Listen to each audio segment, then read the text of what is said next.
Hello mga idol, may bagong gagawin na naman tayo mga idol, 6DR5 engine.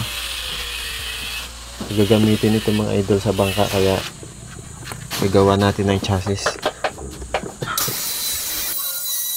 So ayan, nagputol muna ako dito ng angle bar. Pagkatapos ay sinit up muna natin. Ispat lang muna natin mga idol para sakaling hindi sakto yung sukat ay mauulit natin.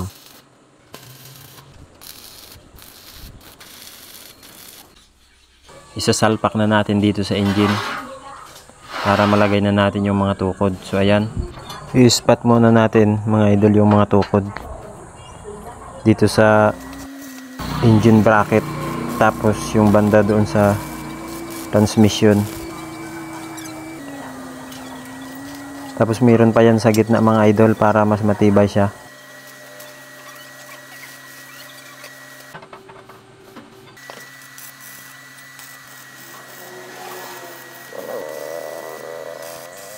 So ayan ang pagkatapos, full weld na natin mga idol. So tuloy-tuloy lang tayo dito mga idol,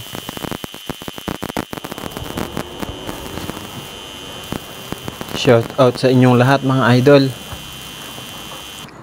Sana patuloy nyo po akong suportahan mga idol, at sa ating mga solid supporters dyan. Maraming salamat po sa inyong patuloy na panonood sa ating mga videos mga idol. At sa mga hindi pa nakasubscribe mga idol, suportahan nyo po ang ating channel na Redimix TV. Alright.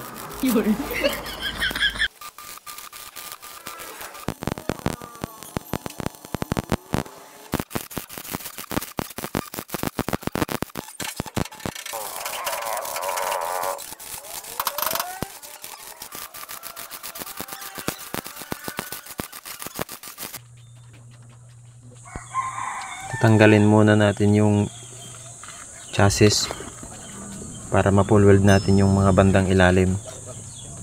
So iangat muna natin itong engine mga idol. So ayan, nagpatulong na ako dito kay idol.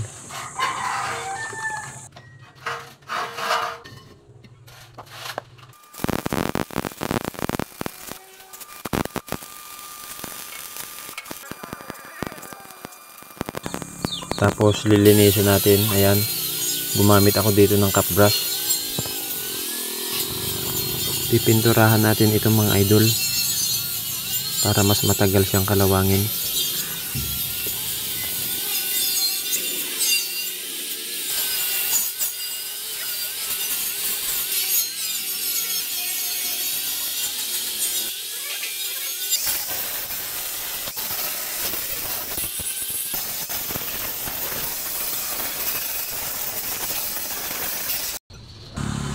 So ayan, pinunasan ko na yung mga dumi-dumi bago natin primeran.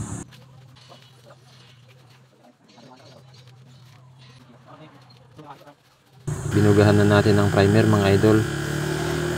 Mga 2 hanggang 3 patong ito mga idol. Tapos pipinturahan ulit natin ito mga idol ng kulay. 3 patong din mga idol. Kahit anong kulay naman mga idol pwede dito.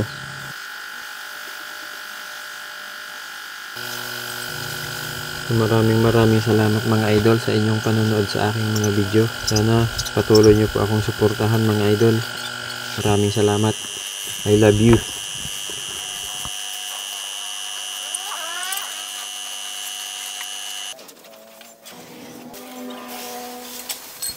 At hanggang dito na lang mga idol ang video natin. Salamat sa inyong panonood.